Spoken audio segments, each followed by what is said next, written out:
Recording. So, hello everybody. So nice to see familiar faces here. Really want to thank you for coming today. This series I started in April as a way to have a space where leaders could come together, small business and HR leaders could come together to share their experiences and have some peer support. And it's actually evolved. When I first started, we were looking at in April leadership, layoffs, and love. And really, so many companies were impacted by what was going on today. And, how could I provide some support to them? And how can leaders show up? How can you, as a business owner, show up, tackle some of those tough questions on layoffs and decision making, and really show up with love. And we don't always talk about that in the leadership space, and so I connect with people that understand that and really understand the human element of being a good leader, not just business owners and not CEOs and senior leaders, but everyone can show up as a leader. So I'm Helen Patterson. For those of you who don't know me, I am a workplace expert, and I help scaling organizations create high performance and heart-centered cultures that drive revenue growth. I too am an entrepreneur and have been impacted by this time. So I really wanted to provide a way of helping where I could. I have an employment law and human resources background, and really just I believe that, if we treat people well and as a human first, we don't really normally have to worry about those legal issues. So this month I was focusing on mental health and well-being, wellness, and it was Mental Health Awareness Week earlier this month. So we've had some great sessions. Last week we did some creativity, which Diliana, who's here, hosted, and that was fantastic to just have that calming ability. And I think many people here understand that whole concept of bringing the whole self to work, in whether we're a leader, whether we manage people or we don't, how we show up. So I'm loving continuing this theme of mental health, well-being, and the topic of emotional intelligence is something that many of us, hear about, but what is it? So this is where I always have trouble getting to my slides. The human element. Every time I'm on this, technology is my thing, but is not my thing. I love what we're going to talk about today, which is like, it's okay to feel. Kristen and I, before we started, was just, trying to get our quiet space and, dealing with, dogs and scratching and kids coming. And so it's like, it's okay to, get a little bit, frustrated or be sad. I had some tough news with my mother recently, but everything's good now. So knock on wood, but it's okay to feel, right? And how do we address that? Even if you are managing a huge enterprise. So I think that this is going to be a great way to open up and share that today. And Kristin will touch on, what is emotional intelligence if you aren't familiar. I love if we can chat about a little bit about EQ versus IQ and maybe some of those differences. And we'll open it up to questions. So really that's the agenda for today. And, feel free to hop in just administratively. Nicole and I will try to look at the Q&As during. There's a chat box, so you can just probably in the lower part of your screen. It might be at the top in some, but look for the chat and you can post your questions there. So meant to be interactive.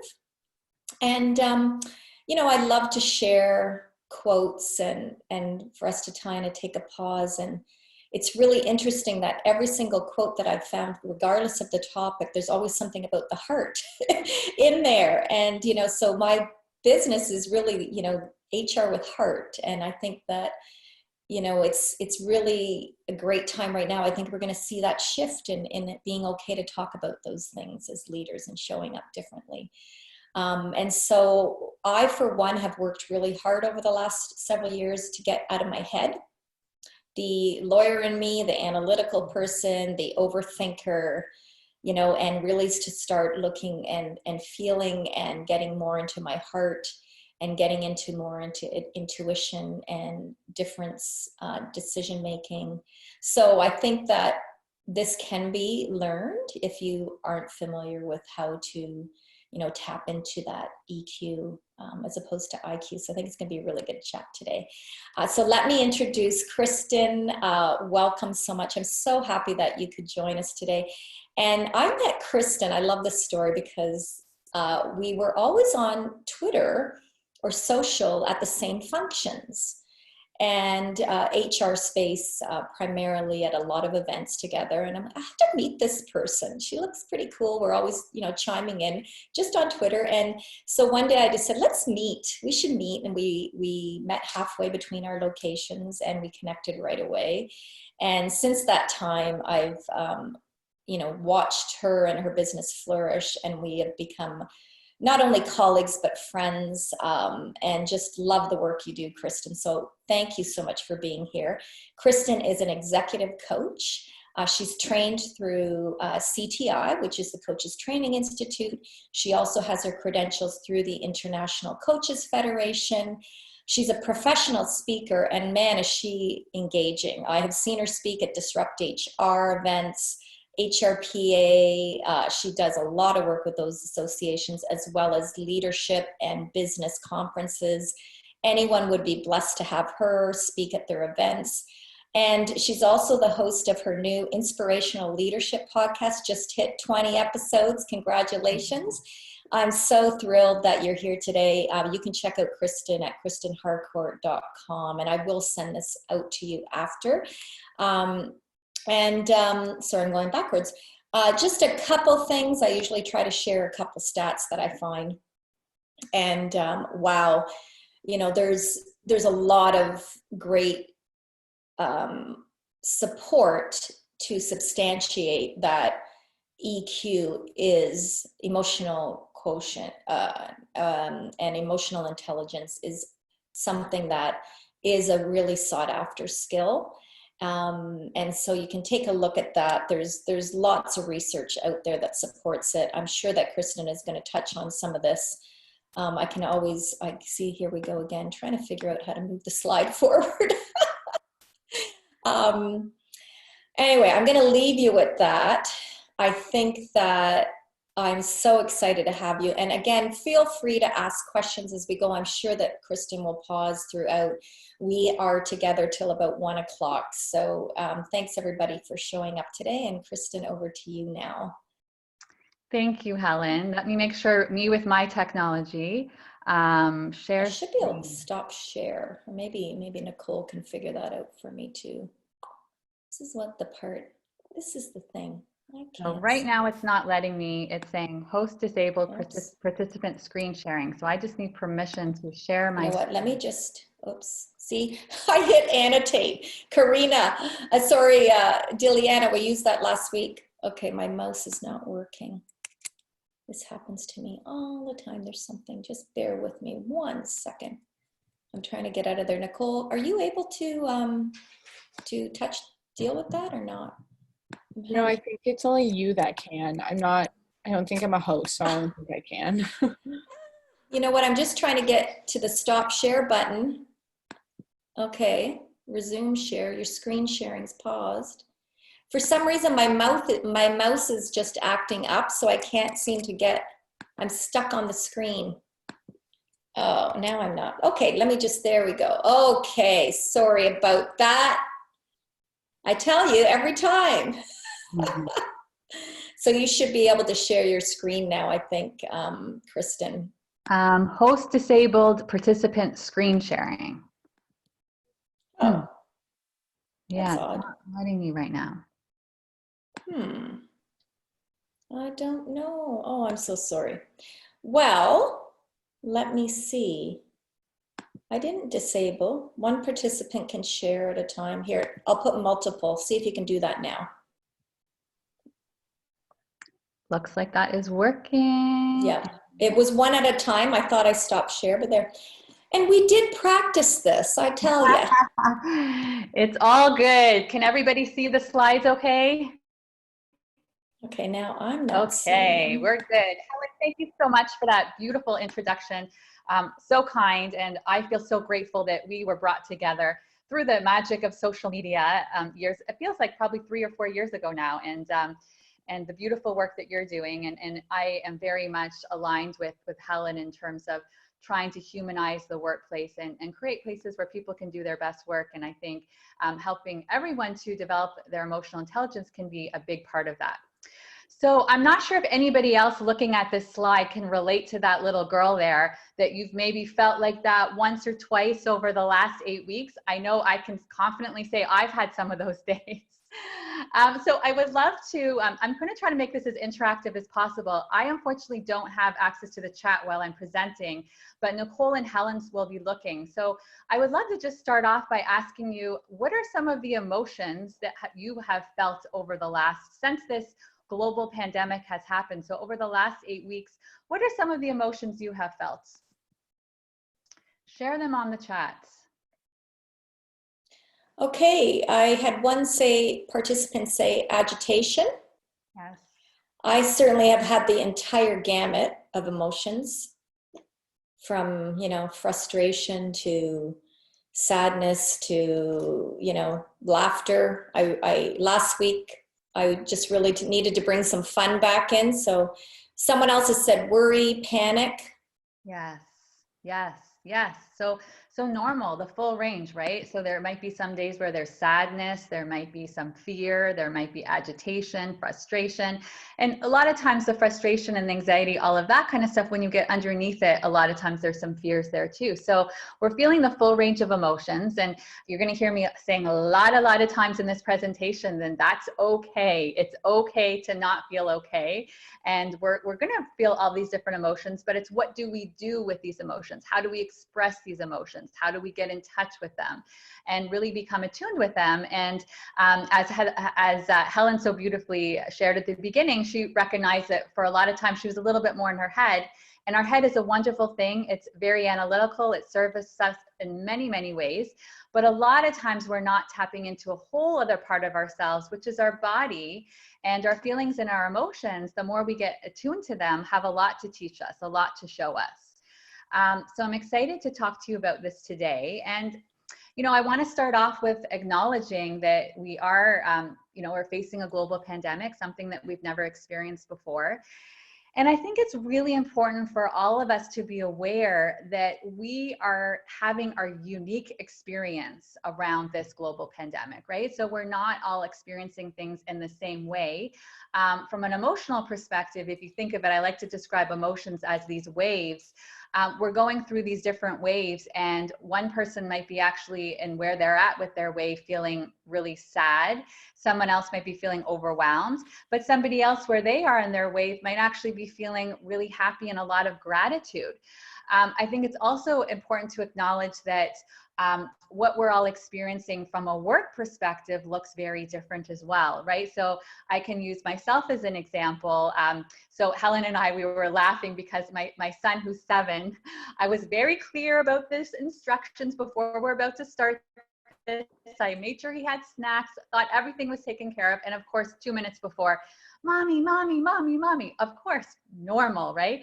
So here I am working from home, have a pretty thriving, busy business, and have a 7-year-old and a 10-year-old who are at home that are requiring a lot of support and some homeschooling, a husband who is considered an essential service, so is not at home to offer me support. So that's kind of what I'm experiencing through COVID-19. Whereas there are other individuals where they might actually be feeling they're by themselves at home, and they're not getting to have as much interaction with family, and they're feeling quite lonely through COVID-19. There are other people who are actually thinking, thank goodness, I am so tired of being in an office where it's open concept and everybody's around me all the time. and they're actually enjoying the quiet of being at home. Some people are dealing with elder parents. There are individuals who are individuals are working from home. So they're Helen can relate to this, right? So people are, who gets what office and what area of the house and who's taking care of the dog because I'm in back-to-back phone calls, right? So everyone's having their own unique experience. And I think it's really important for all of us to acknowledge that. And there's no right or wrong way to experience it. It's our own experience and understanding what's coming up for us. How can we work through this experience? What does it look like to show up from a place of emotional intelligence? And we'll talk a lot more about that today. So I love this slide for helping us to like really understand the whole thing that shows up when it comes to emotional intelligence, which is we can be experiencing multiple emotions at the same time, and it's okay. So on one hand, you can say, you know what, I feel grateful. I live in a home. I have access to food. I can go to the grocery store. I can go outside and have nice walks. But on the other hand, I'm feeling really disappointed because there were things that I wanted to be doing. I had conferences I was going to be attending, things that I was going to be flying, vacations that I was going to take, business presentations that were supposed to happen, leadership conferences that you've been planning for 6 months, all of these different things. And it's okay to also be disappointed that those things were canceled. Yes, you might be enjoying that you get to have extra time with your loved ones. You get to have quality time with them. Maybe there's some things that you realize that you hadn't really done before because you're running, going. And now you get to actually have some more quality time. But at the same time, you might feel incredibly overwhelmed by their presence at times. That's okay. You might find certain moments you feel really hopeful. And then at another moment, you might feel like everything is falling apart. I mean, that's the thing around emotions and feelings. And we'll talk a little bit about what it looks like to process it. When we give those emotions space and they can be processed and they can be released, when you get to the other side of it, you can actually feel very, very hopeful. But it's allowing yourself to feel both sides of those emotions. And while we can be a support for others, we have to also realize that we need to prioritize our needs and fill our own cup.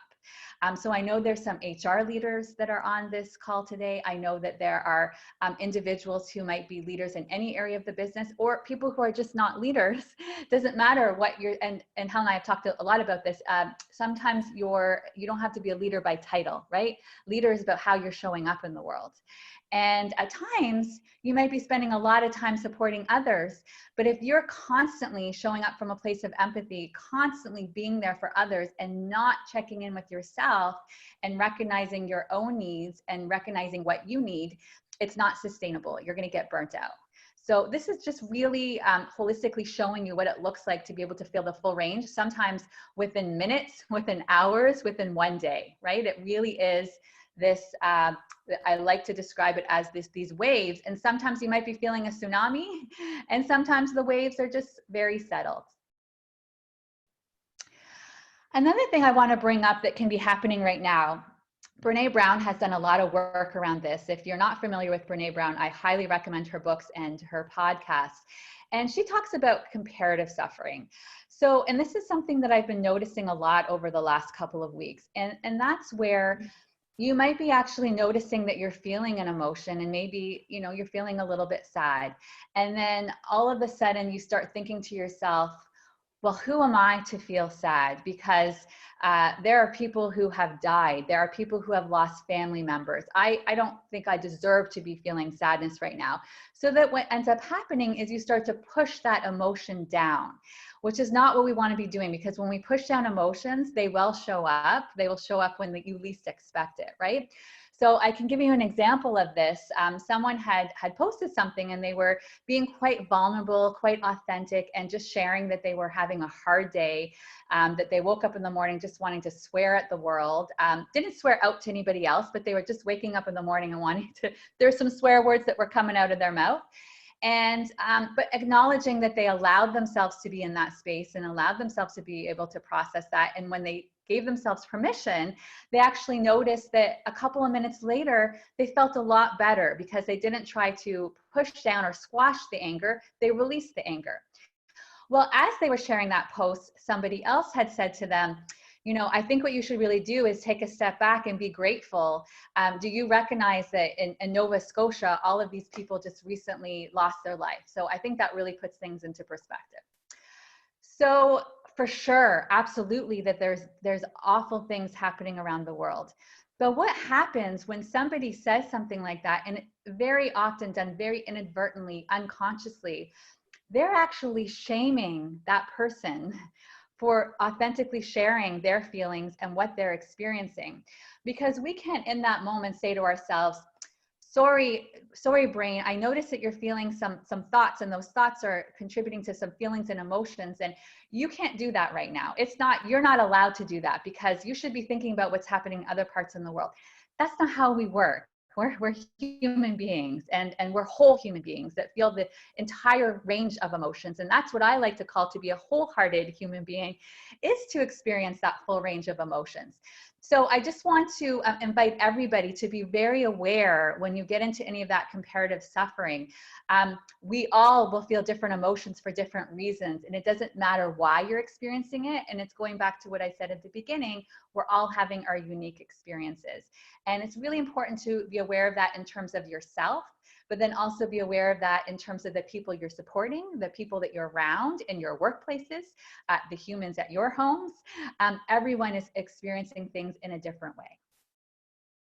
Want to just pause here for a second, because I get so excited and enthusiastic about these things. I want to make sure if there's some questions coming up right now in this moment that we can take a pause.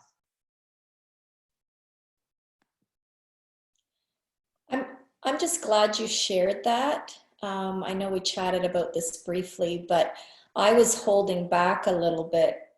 In the nature of the work I do, I support a lot of people, business leaders, my family, the employees of my clients, and so it can be very draining.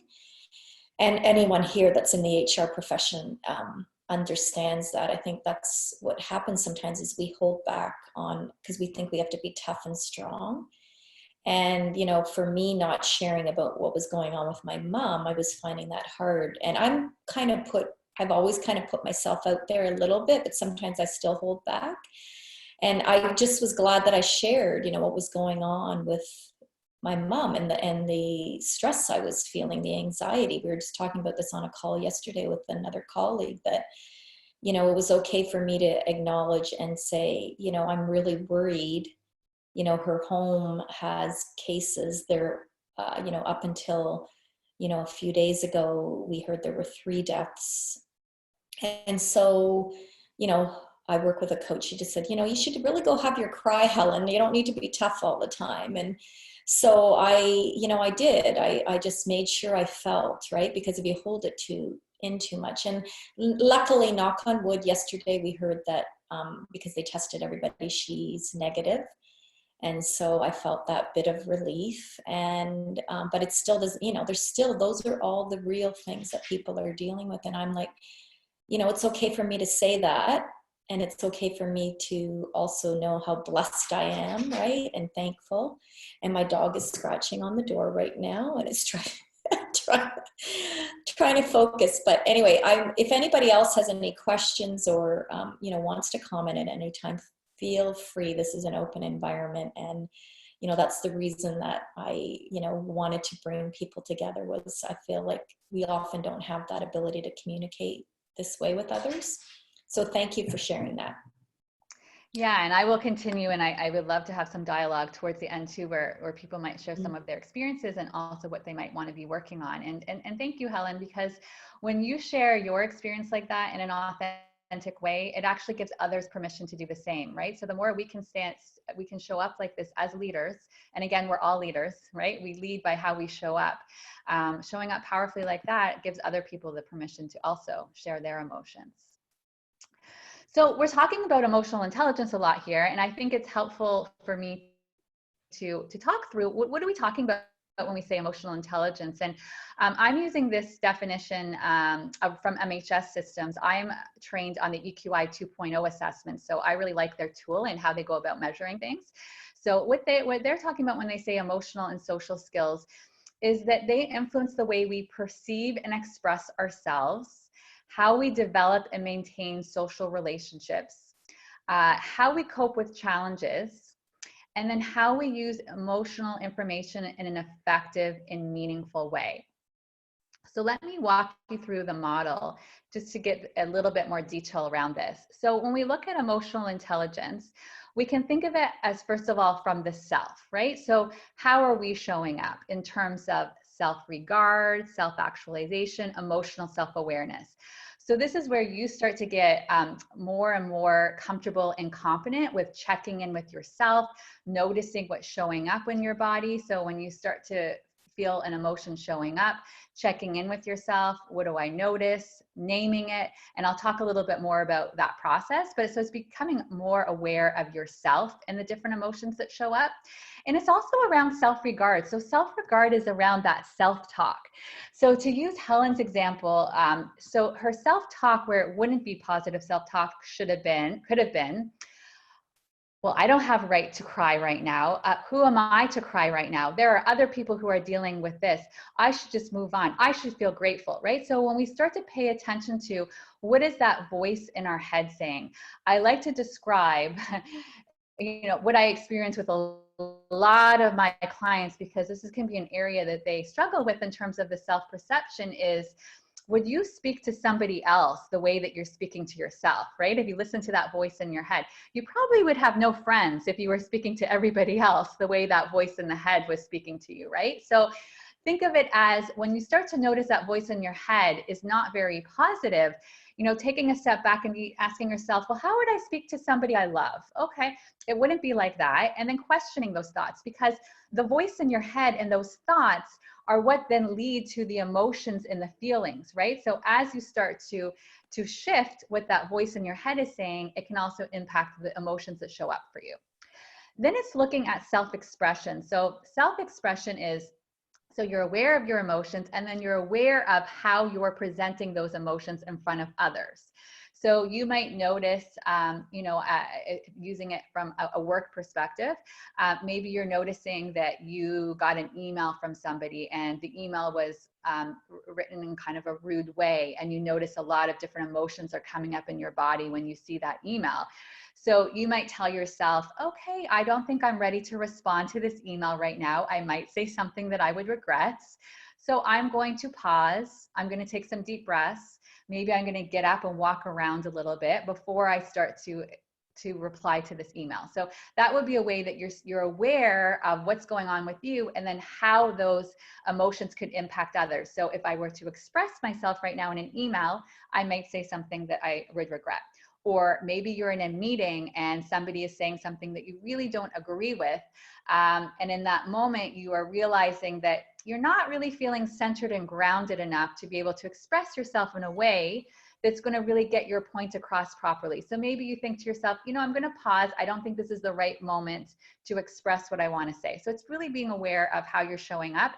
And some of that could be, are you showing up with assertiveness? What does your independence look like? Interpersonal starts to be, how are those emotions, how are you being aware of your emotions and now the emotions of others in terms of building relationships, having empathy for others, having social responsibility. When we start to think about what's happening right now in this global pandemic, it's, relating to it ourselves as individuals, as workplaces, as communities, globally, right? There's lots of different levels around the interpersonal. When we look at it from a decision-making perspective, it's recognizing when emotions are showing up and how they are impacting your ability to solve problems. Are you accurately assessing a situation? So what does that look like in terms of reality testing? And then also noticing impulse control. So impulse control would be when you're noticing that you're feeling something really strongly, do you want to are you able to take a second to pause before you do what you're going to do? And we'll talk a little bit about the differences between reacting and responding. And then the last piece is looking at stress management, right? So understanding your emotions in terms of your ability to be flexible, your ability to deal with stress, and your ability to remain optimistic. So as you can see, there's lots of different areas of emotional intelligence. And ultimately, as you continue to increase and get stronger in those areas, it will have an effect on your emotional and social functioning, your well-being, and ultimately your performance as well when we think about how you're showing up in a workplace. I'm going to pause there for a second. Oh, yeah. Oh, good. Perfect timing, because we did have a question, and I don't know, Dilian, if you want to pop out or just have me read it. I could do either. I was just wondering, you know, in terms of identifying feelings, it's not always like, oh, I'm feeling the thing and I have a word symbol for it. You know what I mean? Even if you have the moment to pause, a lot of time you end up exhibiting some behaviors that might be that feeling in disguise. So I was just asking if you have any strategies for identifying those feelings a little bit more directly. So for myself, I eat, for example. It's something that I just, I do. And I know a lot of people do the same, or, you know, alcohol consumption goes up. I know that there's been some stats lately around COVID stress and people managing it that way. So that was my question. Thank you. Thank you, Diliana, for sharing so authentically, because absolutely every single one of us on this in this call right now numbs in some way, right? We don't even recognize, because sometimes we think of numbing as having alcohol or eating, but sometimes we actually use social media to numb, right? When we're scrolling through our phones, right? Or we go shopping, or there's lots, we become workaholics, right? So a lot of times when people are excessively working, that's actually a way to mask the emotions that are showing up. So 100% we all experience it. And I think, Diliana, what's really going to help you is a couple of slides down, I'm going to actually show you how we process an emotion and what it looks like to release it. But in this moment, what I would offer you is, so as you start to get more and more used to checking in, so you already recognize the awareness, right? So the awareness is, oh, I notice when some big emotions are showing up for me, I tend to go get food.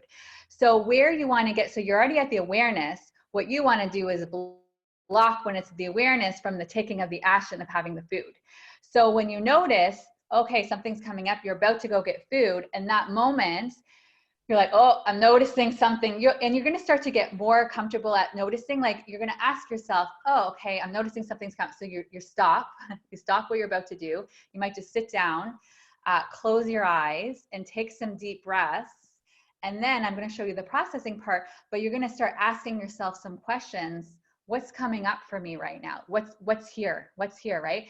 And you'll start to notice your body will have different triggers. There's different ways that your body will identify when certain emotions are showing up. So for anxiety, you might notice, like for me, if it's anxiety, it's harder to breathe, my chest, it gets really, if it's anger, I get this like hot feeling right here in my chest, and my head gets really, really, really hot. If it's sadness, I start to notice I'll get like a little bit of a lump in my throat. So you're going to start to notice that certain emotions have certain triggers that's showing up for you. But I think it'll make more sense when I get into naming and going into this slide, but that what you'll start to do is you'll name it, right? So when you start to pause and slow down, really, really, really slow down. And then you'll say, okay, what am I feeling right now? And it might take a couple of minutes, right? You have to close your eyes and then name it. Oh, okay. Taking some deep breaths. Oh, I'm feeling it's anxiety, or I'm feeling frustration, or I'm feeling scared. I'm feeling hopeless. I'm feeling bored. Bored's a big one. We have a hard time dealing with boredom. Foods can be a big one for boredom, right? Because we're feeling the emotion of boredom. And as you start to be with it and you start to name it, and then you don't judge it, you're just with it. Okay, I'm experiencing boredom right now. Okay, that's cool, boredom. Okay, what am I noticing? What am I feeling in my body? And then you just stay with it. And the interesting thing around an emotion is it actually lasts only about a minute and a half. So if you give it that space, stay with it, allow it to be processed, get to the other side of it, you'll actually notice you feel a release, and then you probably won't actually feel after that moment that you want to go have anything to eat anymore. You're welcome. And I'll talk a little bit more about it in the next slide, or in a couple of slides. So Helen's shared some really great quotes, some really good stats, but I think this one's really powerful from Daniel Goleman. Daniel's done a lot of work in emotional intelligence for the last 30 plus years. And, you know, listen to this, like when he did all of his studies, which he's got tons and tons of data, In every field, from entry-level jobs to executive positions, the single most important factor was not IQ, not advanced degrees or technical experience, it was EQ. And I'm sure everybody on this call can relate to when you've worked with someone who has really strong emotional intelligence and when someone who doesn't, and what that's like for you, right? What that's like to be in a workplace. And so if we can have workplaces, and let's be honest, it's not just about workplaces, a world that's filled with people who have this high level of emotional intelligence, are aware of themselves and how they're impacting others, and that they get to feel the whole range of emotions as a human being. We just have a world where we get to show up as humans, and to use Helen's language, where there is more heart-centered way of showing up. And I have to say from my end, I've been talking about conscious leadership, heart-centered leadership, leading with head and heart for probably the last 15 years. And I really feel like for the last 5 years, there's been a big shift and an openness and an understanding that this is the way, that, you know, when we make it people first, everything else follows. Profit follows, happiness follows, joy follows, creativity follows, innovation follows. Everything follows when we create these places where people are highly, highly emotionally intelligent. So I really wanted to be tactical today too, right? So understanding what this looks like, but also, you know, how can we tactically improve our emotional resilience? And I think the first thing to remember when we look at emotional intelligence is there's a whole spectrum, and we can always constantly improve, right? It's not like something like IQ or other areas, even with personality, we can adjust, but it's a little bit harder. With emotional intelligence, there's so much opportunity to continue to improve and grow in these areas. And what you also might notice in one area you're really, really strong, and in another area you struggle a little bit, but then as you go through transitions in your life, other areas might become higher or lower, right? So it's constantly increasing, it's constantly evolving, but it's something that you can constantly improve if, and this is the big if, you decide to make that a goal and to intentionally work on that, right? So that's where this is going to come into some of the things that you can do to really build that emotional resilience. So to answer the processing and emotion, so you'll get these slides from Helen, and I highly recommend this as something to go back and look at, just to remind yourself, what does that look like to process and release an emotion? So we talked a little bit about this before when I was giving the example of boredom. So you notice, so something's coming up for you, and the something coming up for you, and what that looks like is it's checking in with your body, right? So getting out of your head and going into your body, and you're noticing something feels off. It might be stress. You might be noticing you're not breathing as well, and there's some stress showing up, or some anxiety, or you're actually noticing you're feeling pretty angry in that moment, right? So it's just your body's notifying you. So you notice it, and then you pause, and then it starts with just naming it. What emotion am I experiencing right now? And if anybody's interested, I can send you something that talks through, it's a whole list of emotions. And I also have a journal that you can use where you start to actually, for a whole week, to track your emotions, to see some patterns. But what's really interesting is we tend to have like these 5 emotions that we say, like we feel sad, anger, happy. Actually, it's the 3 the most. I'm trying to remember the other 2 right now, but there's way more than just those ones, right? There's tons and tons of other emotions, but we're not really, until we get more confident at naming them, we're not actually getting at all of the different emotions. And so the more we can accurately name it, and that comes with practice, right? So naming it, what is it? What word would best describe it? So in that moment, so that comes up for you. And then acceptance is huge, right? Non-judgment. It's not good. It's not bad. It just is. So noticing, okay, is this a normal reaction I'm having? What prompted it? What just happened that made this show up? Because a lot of times there's certain things that trigger us, right? So if I take a step back, 2 minutes ago, 5 minutes ago, what happened that started to trigger this emotion, right? So it's almost like becoming an investigator of you. It's becoming the investigator of understanding your emotions and all of the emotional data, to almost think of yourself as a scientist. You're the scientist of you, right? Getting to know yourself better. So it's understanding how intense is the emotion. Are you breathing? A lot of times we're shallow breathing, right? So taking those deep breaths. So what are you feeling physically? As an example, let's do that right now in this moment. Let's all of us take a deep breath and notice the difference. Okay, a big deep breath.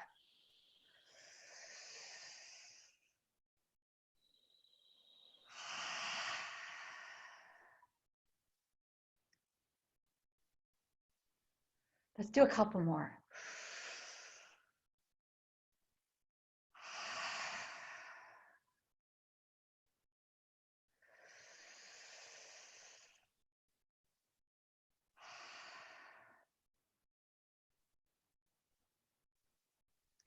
That was not even 15 seconds. And see how grounding that is, right? So just taking that breath can really help you to get a little bit more insight as well around what you're experiencing in that moment. And then the next step is just to notice and allow the thoughts, releasing any judgments or struggles of the thought, breathing deeply like we just did, and then releasing it. And, the first couple of times when you start to do this in a very, if you actually had this sheet out for you and you just I'm going to practice for a week, releasing my emotions every time the emotions show up. At first, it's going to feel a little bit awkward and people are going to be like, your significant others, people in the house, what are you doing there? What's happening? But the more you do it, the more natural it becomes. The more, I can't tell you how many times where there have been, so for example, in anger, and I know a lot of us, we have, there's almost this belief that anger is a bad emotion and we shouldn't be feeling anger. A lot of the shouldn'ts. And as soon as I know it's a should or shouldn't, that's a saboteur showing up. And so when I allow myself to be with the anger, it's being conscious of, I'm not directing at the anger at others. I'm doing what I need to do to release the anger. And sometimes I have, I've shouted, I've taken a pillow over my face and shouted in it, done a little punching in the pillow. And that's all I needed. I just needed to release it. Sometimes it's just even getting up and movement, right? I'm just noticing I need to move the anger around. So I'll put on Taylor Swift's Shake It Out and start shaking out the anger and put some music on, right? So it's just getting creative and getting yourself more used to being with the emotions and allowing yourself to release the emotions in a non-judgmental way. I know for some people, this might be the first time you're seeing it in a descriptive way like this. Are there any questions that come up for you in this moment?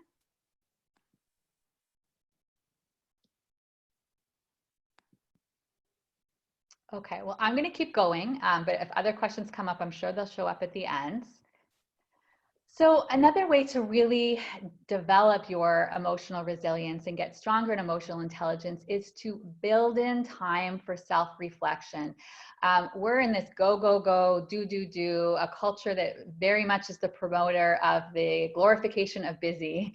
And so unless we intentionally decide to take a step back and to create space for self-reflection, to ask ourselves questions, kind of like all of you have done today, right? You've committed to some time for self-reflection by even being on this presentation to hear more about emotional intelligence, to hear about what those tactics are for you. So what I would welcome you to do is, start asking yourself some questions. Give yourself 5 to 10 minutes every day to just ask yourself at the end of the day, what went really well today? What didn't go so well? What did I learn?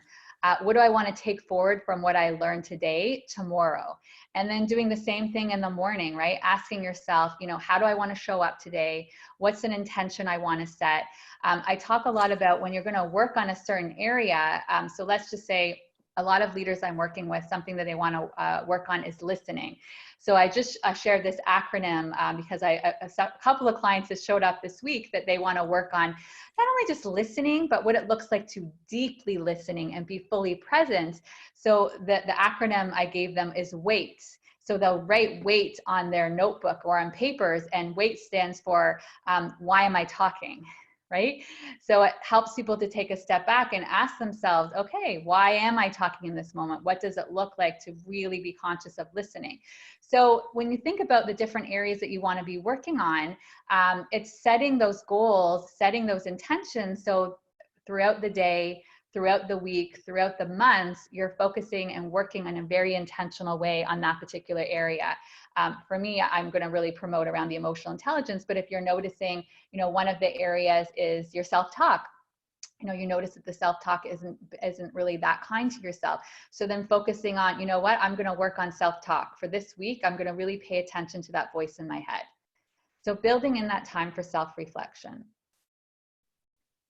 Understanding, so taking a step back and asking yourself, what are my strengths and what are my gaps, right? So you can even go through and look at this presentation afterwards and see those different areas of emotional intelligence.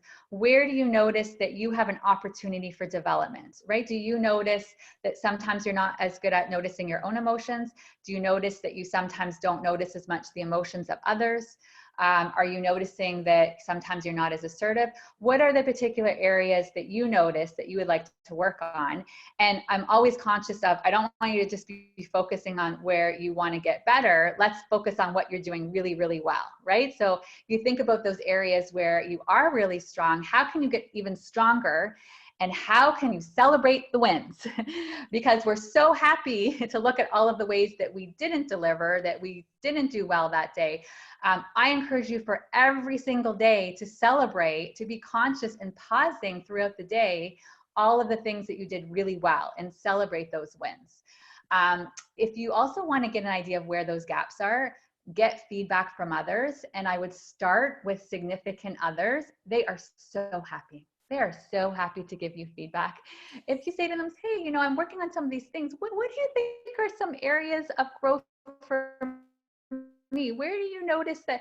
And giving them an opportunity to share that with you, I find that they're very, very happy to share that with you. Asking significant others, asking friends, asking siblings, asking parents, like, so people who know you really well, that can be a safe place to start. And then you can start to expand that. And so if you start to think about in your workplaces, you can be asking your team, you can be asking your colleague, you can be asking your boss. I want to be cognizant to really acknowledge that if you're asking your team, the first time you ask your team, they're going to say, oh, you're awesome. Like, there's nothing I would suggest that you do better. And then the second time, no, you're great. The third time might be so that the more you ask, eventually they're going to give that feedback. But there has to be strong trust and psychological safety that they know that it's okay to give you that feedback and you're really ready to hear it and you want to hear it. And then, of course, that you're going to do something with it, right? So if you're going to ask for feedback and then just do nothing with the feedback, that starts to become demotivating for yourself, but also for that individual who took the time to give you the feedback. Yeah. Kristen, I'm just going to pause you for a second. We had a question, which I think is a really good practical one for leaders. So what would you say is the fine balance between having a strong EQ and, you know, being understanding and accommodating with your employees versus being too lenient?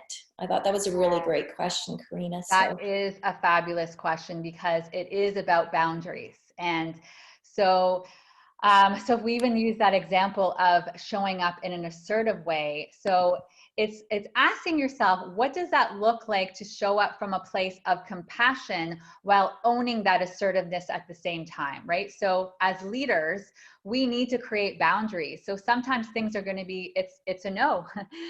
Sorry, no, I can't take on that assignment right now. Sorry, I have other commitments with my kids at home right now. I'm not going to be available for Zoom calls back to back, right? Maybe an employee is asking for time off.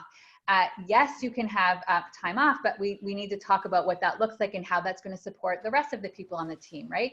So it is absolutely, I like the way you use the word balance, and I'm almost going to use the word integration because it's standing in your values, it's standing in your power, but coming from a place of compassion when you're delivering whatever you need to deliver. So I'm a big proponent of having strong boundaries. And to be honest, as a leader, when you have strong boundaries, people actually respect you more. They actually respect the no, right? It's the way you say the no, right? We've heard where people say, we know what it looks like when people are not emotionally intelligent and the no's coming from ego and it's delivered in a very non-compassionate way. It feels very different when underneath the compassion is, I hear what you're saying And this is why we're not going to be able to do this, right? So hearing what they're saying, understanding their situation, and then being able to deliver why it needs to look the way it looks. Great.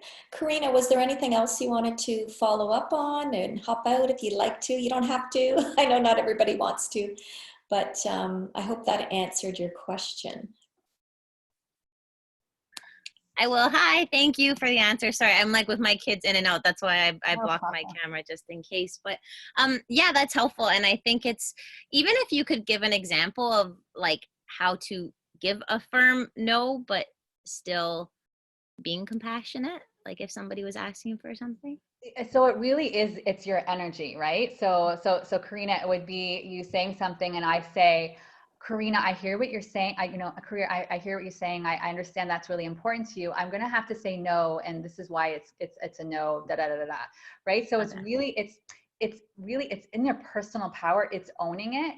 And so you should feel, and it might feel uncomfortable at first because this is courageous action, right? So holding firm boundaries can be very uncomfortable at first. So at first you might notice like, oh my God, all this anxiety shows up in your body because you're holding this firm no. But over time, you'll actually find there's a groundedness and there's a personal power that shows up in it. So it's a very empowered energy. So the best way I would describe it for you, Karina, is you would actually feel it in your body. Your body would actually feel very grounded and powerful. So I would ask you to think about a time where you felt like that, where you said something or you made a decision or you really owned something. I'm sure you know what that felt like in your body when you were like that, as opposed to when it was kind of wishy-washy and it's like, well, you know, I don't think we should do that. You see how it's different, right? People aren't like, well, she's not really owning that. So I don't know. I'm not really. So you're really owning it and they can feel it. Okay, that's helpful. Thank you. That was You're great. welcome. Thanks. I'm just looking at the time. We're still at about 7 minutes or so in case people have to go. But, you know, often we go over, stay as long as people can. So yeah, I saw that. So I'm being cognizant of time as well. So this one I just love, and you can keep this as a takeaway for you with the slides, the difference between responding and reacting, right? So this is just for you to become more aware in that moment when you're more emotionally intelligent and aware of the emotions that are showing up and you're pausing and you're coming from a place of responding, then you'll feel, Karina, this is a great example here, right? It's respect-based, right? So you're responding and you're respect-based, it's love-based, you're honoring your boundaries, you're taking responsibility, you're accountable, you're communicating effectively, and then you're also collaborating with others. When you start to be in the space of reacting, and I like to describe it as you're also in the energy of ego, right? You're not here, you're not grounded, you're not centered, you're operating more from ego or from an unconscious place. That's where you start to be more fear-based, fight or flight.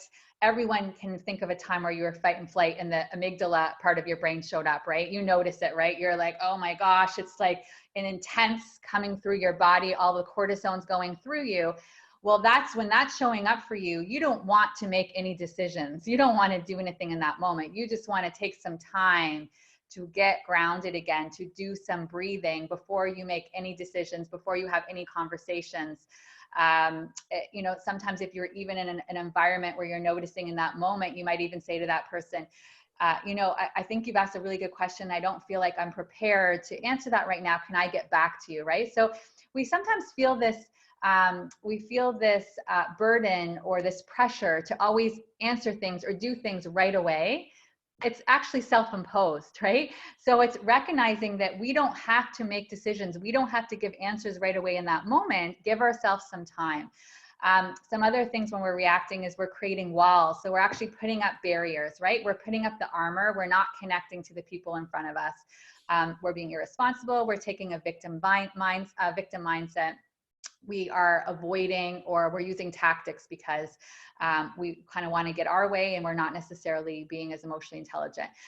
There's a lot here. I've done whole presentations where I'm just talking about getting into the differences between responding and reacting and what it looks like as a culture to create more of an environment that's a positive culture that's based on responding. But those are the behaviors, right? Those are the behaviors you want to go after as opposed to the reacting behaviors.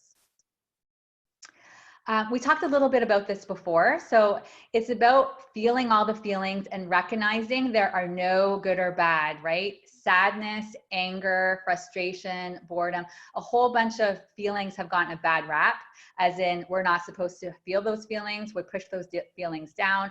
A lot of it's been socialization, right? We were told as kids, once in a while I've heard my husband and I quickly say, when I hear some crying and he says, suck it up, right? Or a woman's in the workplace and she's feeling some emotions and she feels like she needs to push it down.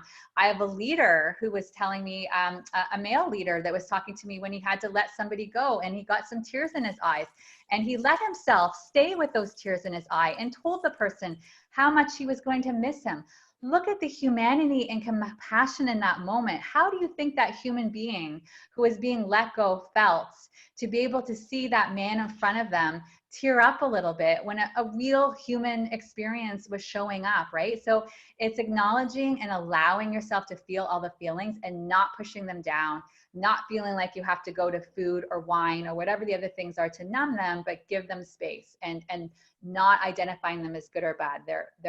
They just are, right? There are no good or bad emotions.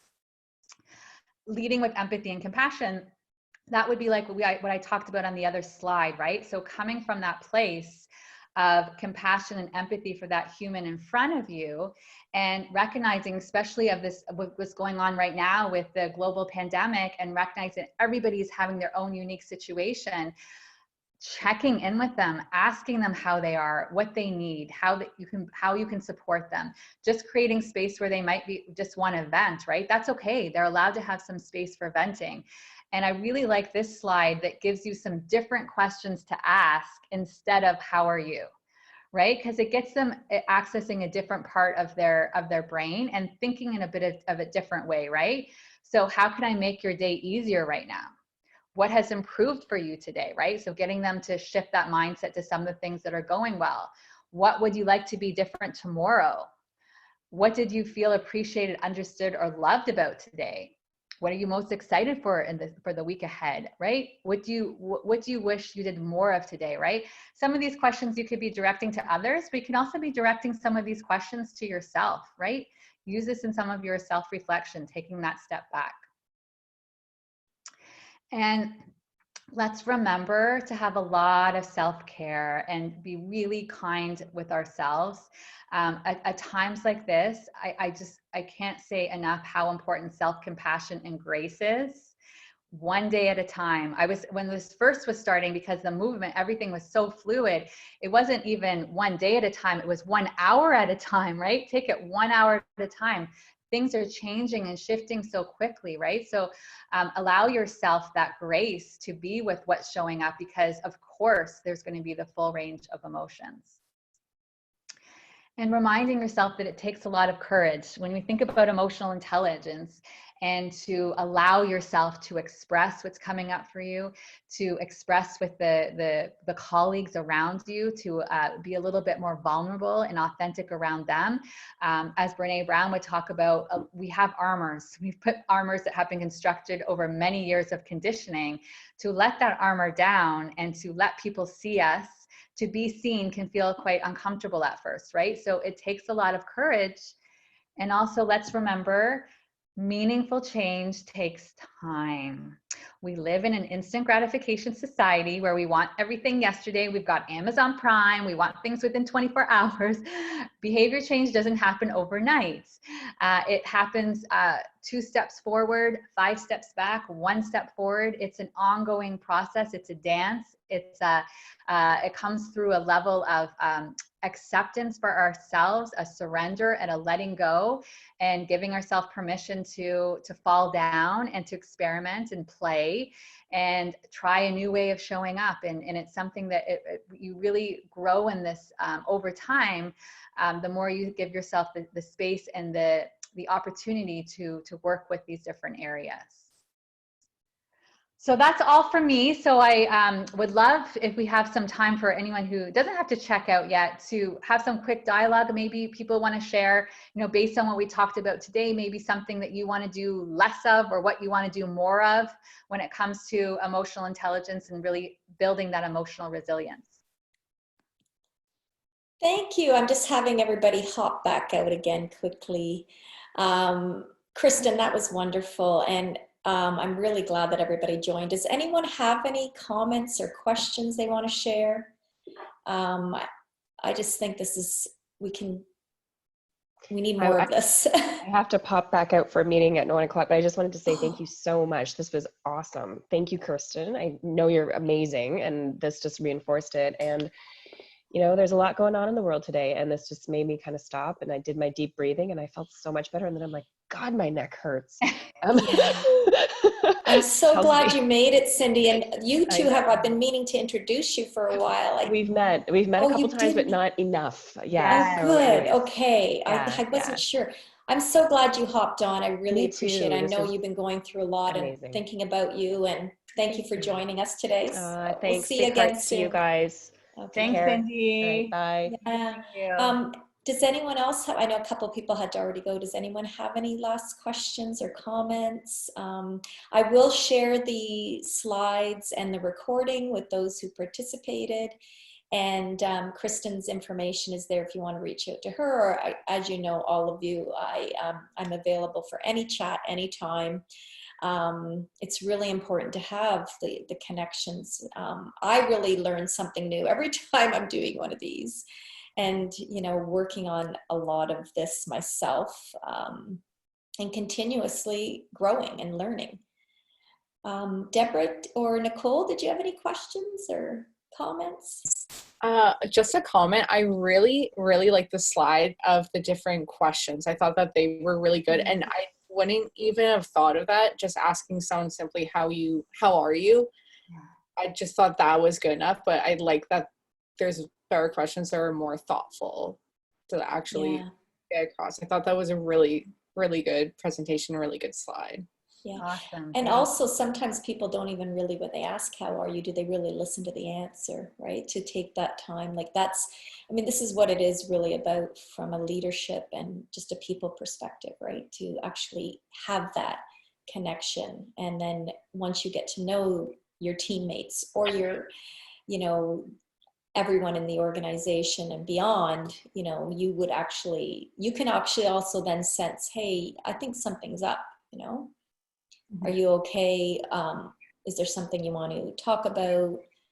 You know, because I think a lot of the questions left it so you can't just say I'm fine. So they actually would have to say a little more, so then you could actually see how they actually are versus just saying I'm fine. Yes, yeah, exactly. It contributes to more of a possibility to have dialogue and gets them using a bit of a different part of their brain and to think differently, right? As opposed to just the automatic response, which is fine. I like the respond versus react. I think we often find ourselves in a reactionary moment, especially nowadays with everything that's going on. We're reacting to everything. We're not really just responding to it, and we're not, you know, being, you know, we're having to be a reactionary because we're in unprecedented situation, and it's nice to kind of see that comparative and be able to kind of think about ways that we can move forward and in a more positive manner. Yes. Yeah, that's a great point. So true. The power in the pause. One of our colleagues and friends is out there talking about the power in the pause. And, you know, I found that there's those times where you need to just wait before you react. And one of the things I've always talked about is trying to get to be in the HR profession more proactive versus reacting. And we're always, you know, that's been the nature of the industry for so long. And what we're trying to do is, you know, create that ability to take that pause and think things through before decisions are made. So yeah, it's that was really a lot of great information. I really enjoyed that myself. So I'm mindful of the time, and as much as I can chat forever and listen forever, unless anyone else has any other questions, I think we'll probably wrap up. Anyone else, or we're good? I just want to say thank you. That was really informative and I really enjoyed it as well. And I agree, those questions, I took a picture of them, was really good, and just prompting dialogue and getting to know people on different levels. So I appreciate that. Yeah, Thank that's you. great. You're welcome. So just to wrap up, thanks everyone. Thanks Kristen again for taking the time. I can't wait till the day that we actually can give each other a hug and, you know, I see you on stage again. But I also just want to let you know our next session is next week at noon. I have a great guest coming on, Lisa DeRoca, who is a coach as well, and she's been doing a lot of work in neuroscience. And so she's going to talk about, you know, helping again with managing anxiety and stress. So this whole month has been all about that. And we have to keep hearing it again and again, and we have to keep practicing again and again, and how to address it. So that's going to be great. And June, I'm going to continue in June as well. And I just feel like there is a people like this, and so as long as I have people wanting it, and feel free to send me other topics you'd like to hear about in the future. I think that this has been a really great way to, you know, meet other people and share experiences that are similar sometimes, and also very different, and we can learn from each other. So have a great day all. And I hope to see you again next week, and hope to see you in person very soon. I'm missing it. People that know me know, you know, how much I get from that in-person contact, and definitely getting out of my house and the space issues. But anyway, have a great day all, and reach out anytime. Thanks, Helen. Thanks, Kristen. Okay, take care. Nice seeing everyone. Bye. Bye.